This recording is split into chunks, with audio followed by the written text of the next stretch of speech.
Hello, everyone, and this is Khan in the new normal, new episode with a great friend of ours, Marcel.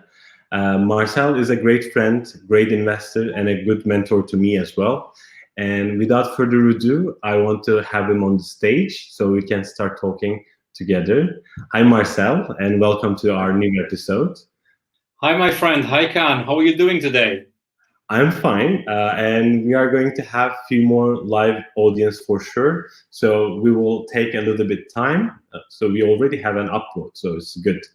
And I know you had a lot of things, so I'm not going to introduce you myself because it will take a lot of time. So I also put your titles down there. But if you like, I can also put your presentation on screen. I would be really happy for the people you haven't met yet. So maybe you can start with introduction of yourself. Excellent, excellent. Khan, I'm delighted to be joining you on this fireside chat. What can I say about myself? I'm a very humble person, as you can imagine, but it's a long, long career, 30 years plus in high-powered sales team. And I started, believe it or not, as an engineer. My first job as an engineer was with IBM in Havant, in Hampshire, in the UK. I graduated from Portsmouth Polytechnic back in '79 with the Bachelor of Science in Applied Electronics. And I never thought that one day I'm going to be in business dev and even a mentor or a business angel. Anyway, I really helped many, many US startup companies that came around round A. They absolutely clean slated the US market and Canada, North America, and they were embarking to come to EMEA. What's funny about most of the American startup is they say, we're going to Europe. And Europe meaning EMEA, Europe, Middle East, and Africa, which has always been fun doing it for them. The highlight of my career, basically, most of the most successful one, I call them huge successes, IPO and M&As. One of the ones that I was really lucky to work for was the beginning of the start of the internet back in '94, a company called Ascend Communication, where from 4 years, they went from 0 to 1.7 billion in 4 years and got acquired by Lucent Technology, bless them, in New Jersey for 20.5 billion in 1999. So what's interesting about the 1999? If you remember, if you have gray hair or lost your hair like me, year 2000, everything crashed. Sure. So for me, talking about COVID-19, pre, post, it's fun for me because I've been there. In 2001, when all the VCs were shut, where everybody was downsizing, there's a smart guy called Alex Mendez from a VC called Storm Venture. Mm-hmm. He had an idea. He said, how about if we go and find out why Wi-Fi is not in every single enterprise? The company was called Airspace. Same thing, they called me, Brett Galloway, the CEO, founder of the company. Marcel, I know that you are looking for a new job. Forget about the telecom. How about enterprise this time? And I took up the challenge with a company called Airspace, 2001, and we kicked the Cisco ass big time. Wherever they were trying to sell their shitty Wi-Fi, we were after them. The good news is, after 4 years, from 0 to 16 million revenue, Cisco acquired us in 2005. Mm-hmm. Why this is important for you guys is because I was an entrepreneur and I became an intrapreneur inside a big company like Cisco. Bless them, absolutely fantastic company. So I did a lot of initiative with them. And back in 2013, I decided to live kind of a pre-retirement. And I decided to be a business angel. So I met Candace Johnson, which I'm sure you know. She was the former president of EBAN, and she was one of the founder of Sophia Business Angel Club in Nice. So I started like just a small investor. I'm trying to understand what's going on. The next thing you knew, 2 years later, the whole club says, Marcel, we want you to be our president. Because not only we're based in Nice, looking at the French ecosystem, but you are the right guy to do international business development for us. And I loved it for the last 4 years. I did a lot of what you call networking connections with our friend Korkvik in Ireland, with EBAN, with Finban in Scandinavia. And I invested north of 20 startups right now. My portfolio is 20. Rumor has it, or luck has it, one of them I spinned out in 18 months. I did an M&A, a company called Cyberflow Analytics. They are in the preempting attacks on cybersecurity. Mm-hmm. And we sold it to a company called Webroot in Denver. So that was a very good, quick buck return on investment. And so far, sorry? Incredible, 18 months? It's 18 months, yes. We flipped it as it's called an engineering brick, a technology brick that we're absolutely missing because it's AI, deep machine learning algorithm to understand how the packets are coming, multi-billion packets coming to the core of the network, and how do you size them, cut them, and put them into a certain equation so you know there's a suspicion of an attack or not. Absolutely an amazing story. Anyhow, today, me, Jean-Louis Brelet, and Nathalie Dumas, three very close friends of mine, we decided, especially now through COVID-19, to form a company called Entrepreneur Avenue. And the whole idea is about how can we give back our awesome experience, mentoring, coaching, and once in a while, we actually see that golden nugget where we can actually invest.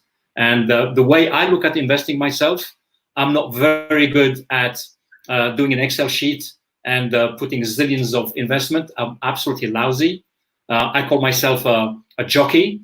I take a stick, I like a horse, and I beat the hell out of him until exit, until success. So that's what I'm doing right now.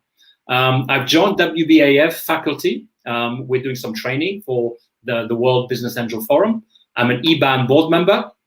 And at heart, I really like to say myself, I love selling. I'm always selling. And I'm helping a lot of startups to understand selling, it's not a luck, it's a strategy. You have to be very disciplined about it before you embark in monetizing the product you're selling. So that's about it in a nutshell. I'm a happy father of 4 kids. My daughter is in New York. I have 2 girls in London, next to you, where you are, Can. And my son, Sebastian, who blessed me with a granddaughter, he's in Havens, Hampshire, a town called Fareham in Hampshire. That's it for me. I mean, that's more than enough for a person's lifetime. And when you are saying that you feel like a retired, like pre-retired, I mean, people know that you are not retired at all. I mean, you do more than most of the entrepreneurs do in their like entrepreneurship career anyways. And it's always great to have you on wherever we have. And I'm really glad that we had this chance several times in different events. And I'm quite happy that we have this time to talk. And because of this, we actually spent 1 more hour just to talk to each other so we can catch up.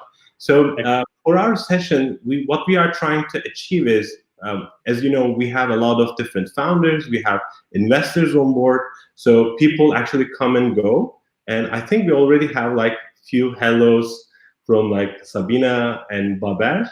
And I'm quite happy, and also for Esengir. So for everyone who's listening, it's a great chance that we can actually have questions to Marcel, because he's been on all parts of the table, on an engineering level, to running a startup, to be an investor, leading an investment, and also the final steps for the acquisitions and mergers.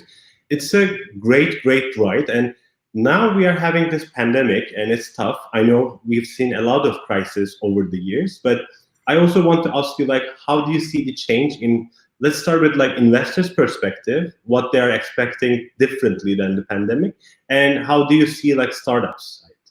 Excellent. Thank you, Ken. Right now, because I told you I invested in 20 startups, me personally, I'm actually being challenged as an investor, as a mentor, and as a board advisor.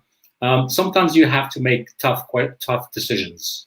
You say to the startup, you look at the revenue, you look at the marketplace, and you challenge them a little bit, and you make that tough decision by saying, I think we're going to close shop. The good news to report, actually, most of the business angel I'm involved with, including myself, with EBAN, WBAF, actually, we are reconcentrating on our current portfolio for the next financial round in making sure the scale-up is happening. Because some of those startups, either they were looking for the next round of finance, or they were actually self-sufficient from a revenue, first stream of revenue. So my take on that right now, from a startup perspective, we're just telling them, please watch the cash flow and make sure that you put on the side all those hiring, go on a hire freeze, just gently, before you show us more revenue stream, and we're going to be okay with that. On the other hand, all those startups that are started to raise money, I'm sad, feeling really sad sometimes. The commitment, you know how it works, right, Can? You do a term sheet, and COVID-19 comes in, and that term sheet has not been signed. Yeah. So right now, what we're doing and what we're seeing in the marketplace is the actual evaluation from a valuation of the company. A lot of negotiation is happening where a lot of entrepreneurs, I think they're smart enough to say, maybe I should be humble, I should be less arrogant about my valuation, and I'm going to put my valuation a little bit down, because I know that post-COVID-19, I'm going to go back and do a quantum leap from a revenue perspective. So that actually makes sense. On the other hand, business angels, investors, including VCs, they are looking at it in two different ways. There's a lot of portfolio buyout, as we speak. Call them fire sale if you wish. It's an opportunity. There's a crisis. There's an opportunity for all of us. So the main word I would say right now, be level-headed, cold-blooded, and do not panic. The reason why I like to say that, because I've been there in 2000 and I've been there in 2008, and everything is like a cycle. So my main message right now, be conservative. This is the message to the entrepreneur. Make sure that you're watching the cash flow and use that money very, very wisely, because you're being watched by the investor, by the board, to see how you are basically taking care of the biz at the same time of the team. What else I can share with you? It all sounds really great, and we've been always talking about like the sales and the cash flow, because for last few years, the American way of startups, which is not bad, but they all put everything on the same basket. It's always growth, not profitability, not any kind of sustainability, because they know that if there is a growing product or company, they can inject all the money they have. Of course. If now the economy shrinks because of some of the industries have a huge hit on their back, so it is not that easy. So all the startups should take care of their cash flow, their business model, their sustainability, because it will be a little bit tough on their end, or they will just drop their evaluation or the valuation in general, so that they can raise more money, because money. Let me share with you a couple of things there. I was doing an international venture academy with Jean-Louis and Natalie. We were going to Finland. We're doing this with the city of Jyväskylä, where they have a fantastic hub doing e-health, digital health, and e-games, e-sports. So it's 9 startups. We were supposed to go there in Helsinki before the COVID-19 hit us. The next thing we know, talking about crisis and opportunity, we are out mentoring them and coaching them remotely for the last 3 weeks via Zoom. I mean, Zoom is doing very well, as you can imagine. But why I want to talk about this Finnish startup, I was absolutely pleasantly surprised. Very, very resilient, very, very bullish. They have a vision, they have a strategy, and they're executing regardless what's going on out there. So what that tells you, I think, is that fair. You know, we're all human beings, and it depends where you are in the world. You always have those who are panicking and basically thinking, oh my God, you know, no cash flow, no revenue, no customers. What shall I do? And then you have the other ones who are after the customers and they're focusing on the customers. So me sharing with you my background in sales, I'm absolutely very, very, very pleasantly surprised to seeing these guys completely ignoring what's going around them and being obsessed with the customer acquisition and customer loyalty to make sure post-COVID-19, they're going to be still around. Exactly. I mean, come around, right? I think it's an attitude. To be frank with you, it's an attitude. But at the same time, this is the best time to do teamwork. This is the best time where the team can gel with each other and be honest with each other. Be it the CTO, be it the marketing guy, be it the CEO, the finance, they really have to brainstorm in real life and say, hang on a sec, maybe thanks to COVID-19, I can do a pivot. And there's nothing wrong with pivoting. With the same technology, you'd be amazed. They're going B2B, B2B, or white labeling, and suddenly they are halting for a second. The next thing you knew is say, oh, I didn't realize I can actually sell this thing via a value-added distributor or value-added reseller. Mm-hmm. Or maybe it's not an enterprise sale, it's going to be a telecom sale. Yeah. So this is what I'm finding with this Finnish startup that we've been going through the program. So in a nutshell, resiliency, believe in your dream, hang in there, weather the storm, but be focused on your customers if you're trying to monetize the solution that you have in hands. I mean, when we are talking about startups, we always talk about like not just the stronger survives, but the startup who can adapt the most survives. And this is why we always talk about pivots, because it's going to happen.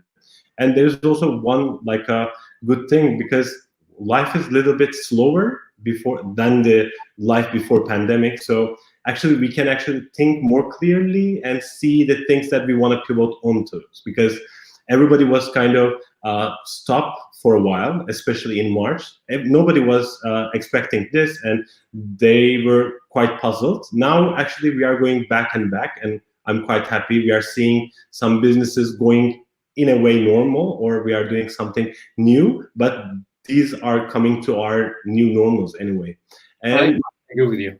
Yeah, my other question would be, for example, you mentioned already this Finnish company, and the cash flow is really important. And what else do you see, for example, in your portfolio? Sometimes companies just pivot to totally different ways as well. So do you have any other example? Would you like to share with us? I give you an example of Favio as an example. This is a Swiss company that you know.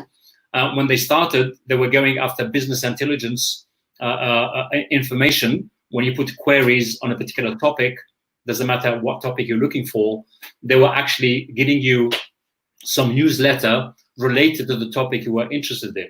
So they were going bullishly with it. Now, stepping back a little bit, same technology, they're shifting into a completely different sponsorship.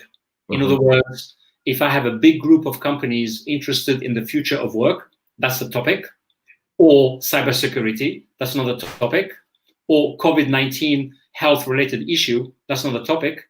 Well, guess what? That content, we call it smart curated content, can be sponsored by a brand.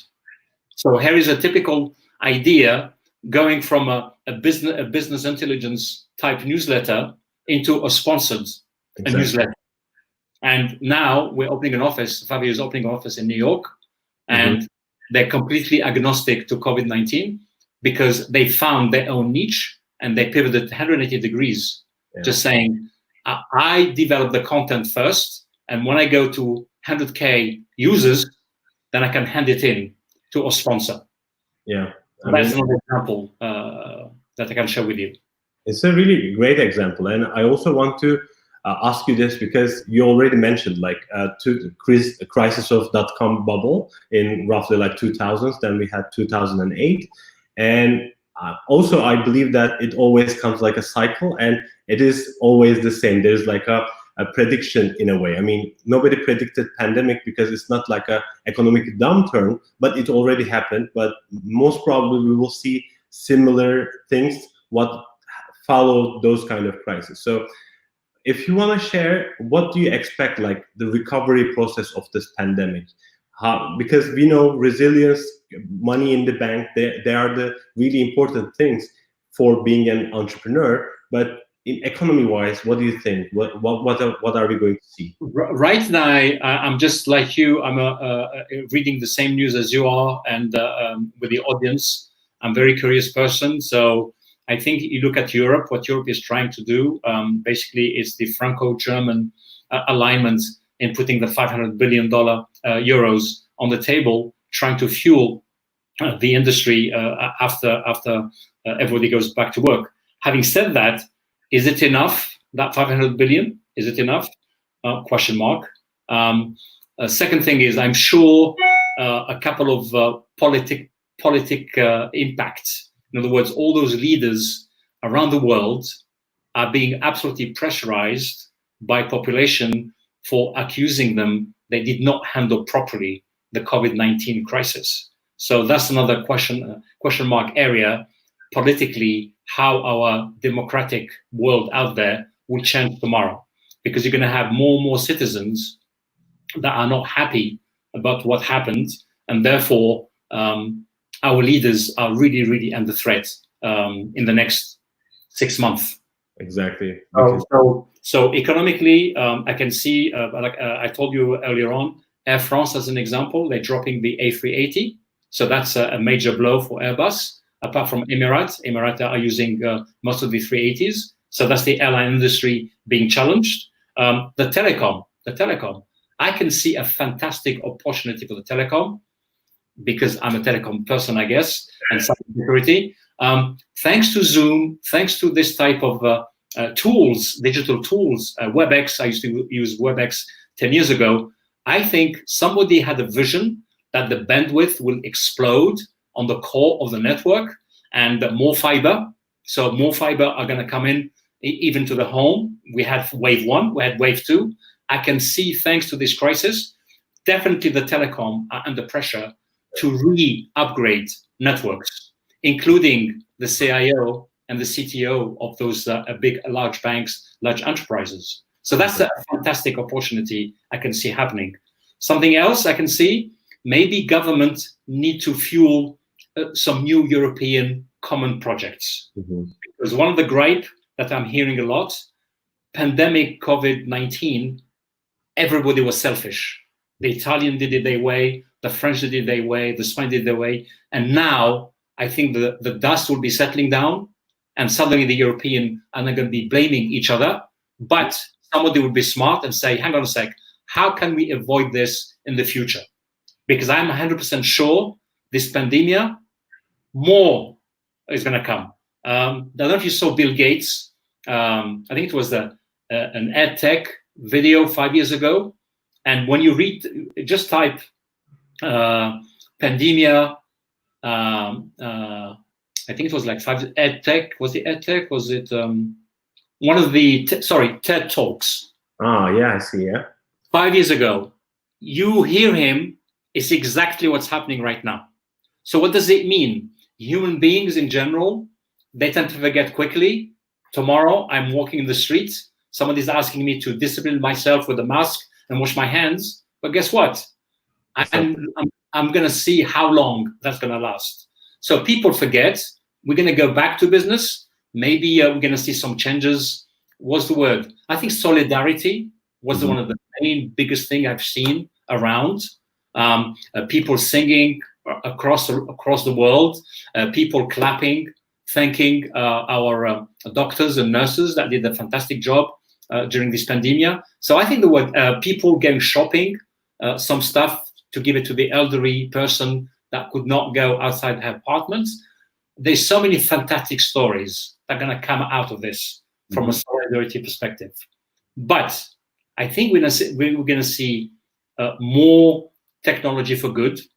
There's no doubt about it that we have to reset our thinking and say, what is going to be sustainable for humanity, for developing businesses, especially in Africa, in certain countries of the world, where we need jobs, we need employment, and we need basically to fuel a new economy. So that's my thinking going forward after the pandemic. I think family values, solidarity, help your neighbors. I'm absolutely was amazed, because sometimes neighbors, they just say hi, but today, do you need anything? I'm going shopping. Do you want me to buy something for you? So I think we're going to be seeing a positive solidarity way of going forward. But business-wise, there's a lot of hawks out there.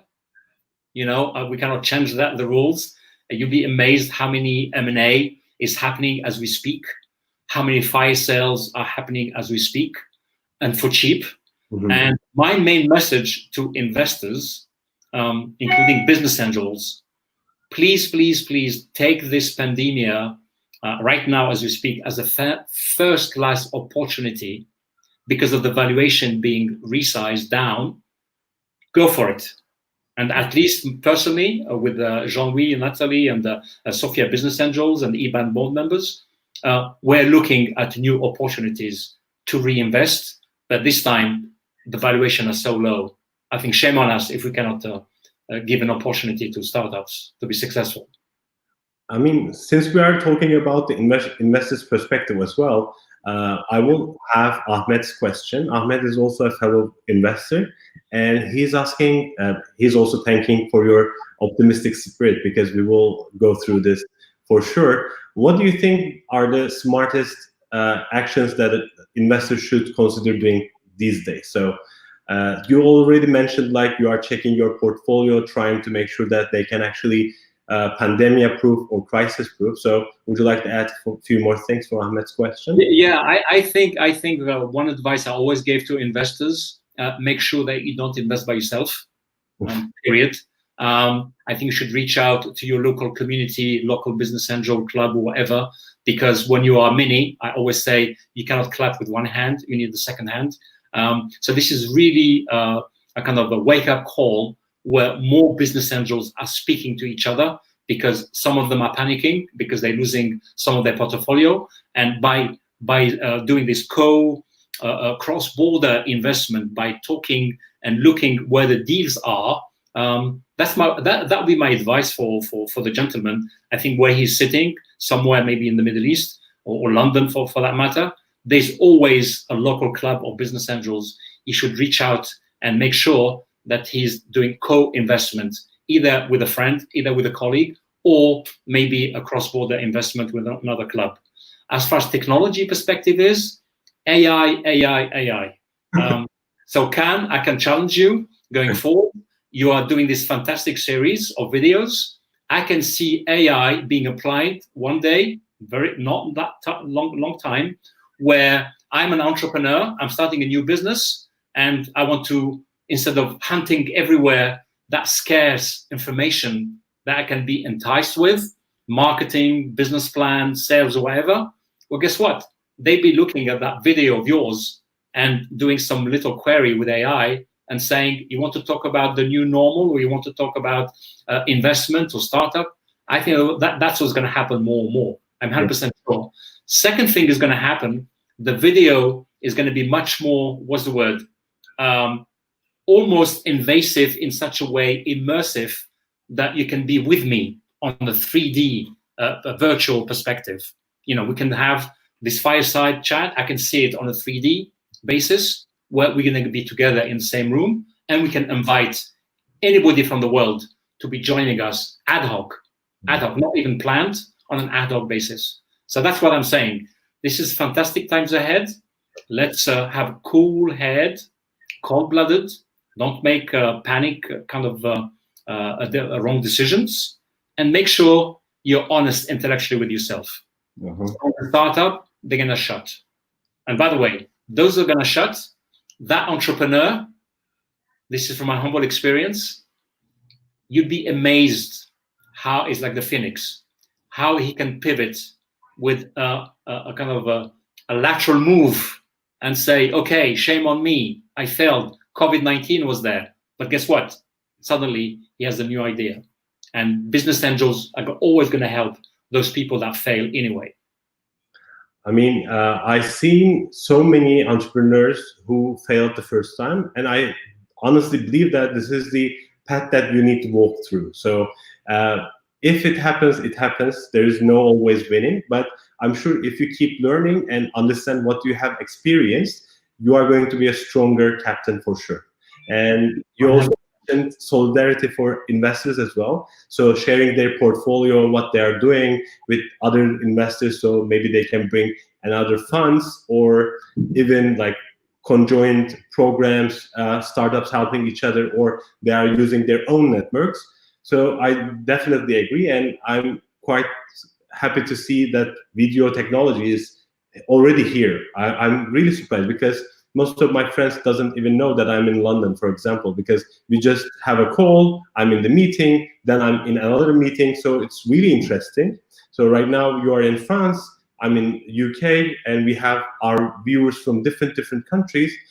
We were actually quite bedazzled because the last session that we did, we have 4 guests, including me. Everyone was from a different country and nobody cared. So it could have been like an offline session, but everything works. Baber also asked something. So if you want to delve into it, so he's asking for third world countries. So what do you think the investment will happen over there? Because there is a lot of potential because of the cost opportunities are quite nice. There is a lot of talented people. So what do you think? So after the pandemic, Baiba is my friend, and greeting from France to Baiba. I think he's got a very good question. Digital transformation, personally, where I sit, and by the way, Nathalie Dumas, my partner at Entrepreneur Avenue, she's from Cisco, and that's her specialty, digital transformation for large corporation. Definitely, digital transformation not only happen at big corporates, because all the big corporates for the last 5 years, you have somewhere next to the CEO and the board level, that chief digital transformation officer, which is interesting because that job did not exist so many years ago. So to answer my friend Baiba, I think countries, third world countries, I don't like them calling them third world countries. I call them upcoming rising star countries because everything is possible in those countries. So digital transformation can happen for schooling. Maybe the Minister of Education can basically says, thanks to this COVID-19 best practices, we're using these fantastic communication tools around the world. Maybe in those countries, the kind of schooling, digital schooling, remote schooling, I can be a teacher in Nice or in Aix, and maybe the school would be in Bangladesh, or it could be somewhere in Africa, as an example. And this is happening as well. Cisco being a pioneer in that field. So digital transformation should be across verticals: health, education, government, business to business. So start small and then think about the bigger picture. So countries like that, I think definitely like the World Bank, the European funds, they're all looking at those type of initiatives in helping those countries. Because if those countries are digitized, guess what's going to happen, Can? We're going to be doing business around the planet in a seamless way. One of the dreams that I was thinking one day when we did e-health plan at Cisco, somebody was saying, I have an open heart surgery somewhere in Paris or in London or New York. And by the way, the patient was not in those advanced countries. The patient was in those unfortunate countries where technology was not enabled yet. So think about it. If you have that digital transformation around the world, you can do that kind of remote surgery, as an example, remote education. Me personally, as a mentor, this is a fantastic opportunity for me to be present. I was talking to northern Iraqi friends, Kurdish area, while I'm sitting here, and we're going to do some business together. The same thing with LATAM. So this is, guys, my take on this. Please, please, please, there's a crisis. And by the way, the Chinese, the way you write crisis in Chinese is the same letter as opportunity. You can check it out. So be positive. Exactly. I mean, I definitely believe that with my wholeheartedly. Last weekend, we actually did, I think Baber is quite happy, so he sent a smile. We did a hackathon without even going anywhere, and the good upside is, if you did an offline hackathon, we would have like maybe 100 people. Now we had more than like 500 people joined. We had 40 different cities participating in. Even the teams were not in the same city or the same neighborhood. That brings a lot of diversity. It brings a lot of different visions, and everything worked really, really well. I mean, we had mentors joining in from different locations. I'm quite opportunistic as well. It will democratize our way of living, and I personally feel that it is going to help the world a little bit as well, environmentally, because we don't really need to take the car every time that we go around, or we cannot take the plane right now. I miss it. I mean, honestly, I miss that, but still, it's something good. Yeah, please. I'm gonna jump on your tagline there. How about future of work, a new breed of startup, with a remote team around the four corners of the world, with diversity, and only with one condition. That's the little caveat. At Cisco, we used to do a 1-year sales meeting. We go to Las Vegas, and 10,000 of us. It's very, very important. So what I'm saying to you is, watch the space. I am absolutely adamant. A new wave, I call them 4.0, new startup entrepreneurs, because we're already starting to do some outsourcing for coding, or some outsourcing for some digital agencies. Well, guess what? Somebody will be bullish about it and say, I am going to have a virtual startup and we're going to be successful. Mm-hmm. So the only reason that I'm saying that is they have to meet once a year, because, you know, it's important to shake hands and hug each other and have some beers and have fun.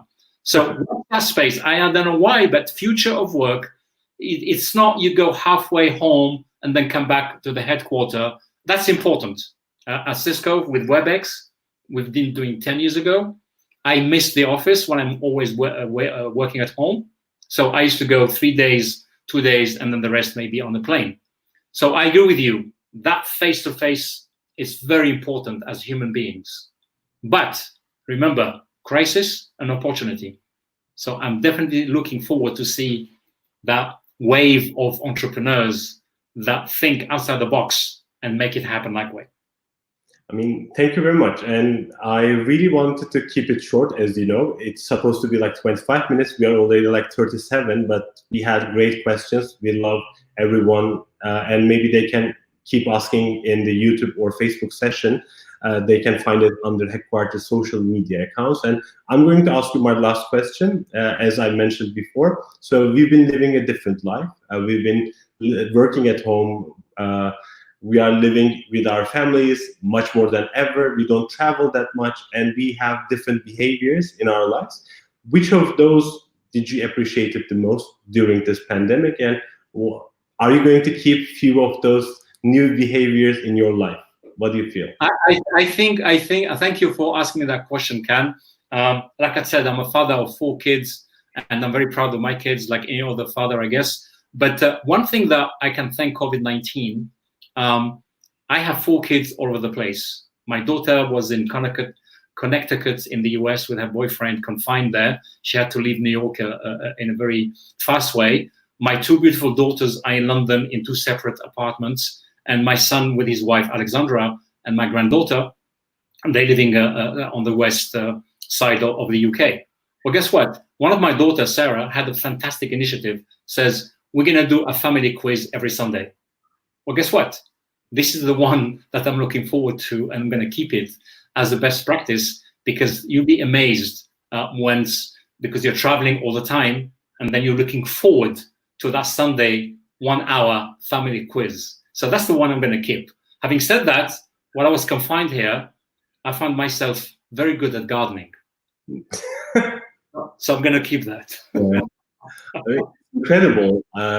It gives you like a shake in the shoulder, so you go back to what is important in your life. And I'm quite jealous of your tradition now for every Sunday family quiz, because it is quite easy now. Basically, this is what we did on the Mother's Day. So my wife and my family, we brought everybody on a Skype meeting. They weren't expecting it, but it's quite easy. So it was also nice. Of course, it's not the replacement of having like an offline session, but it is enough for sure. I agree. It's been a pleasure. It's been a pleasure talking to you, Ken. It's been a pleasure. And you're doing a great job. Making excuses to bring people like you so that I can talk to you more often. I'm really happy that you didn't actually refuse that opportunity. I'm really happy. If you have more questions, I will be happy to send it to you. And thank you for everyone who is joining us for this session. And we are going to talk more fintech in coming weeks. So please don't forget to subscribe on YouTube or Facebook. So we will remind you. I'll see a lot of thank you comments on the comment section. See you guys next time. Bye-bye. You take care. Thank you very much, Ken. You have a wonderful day.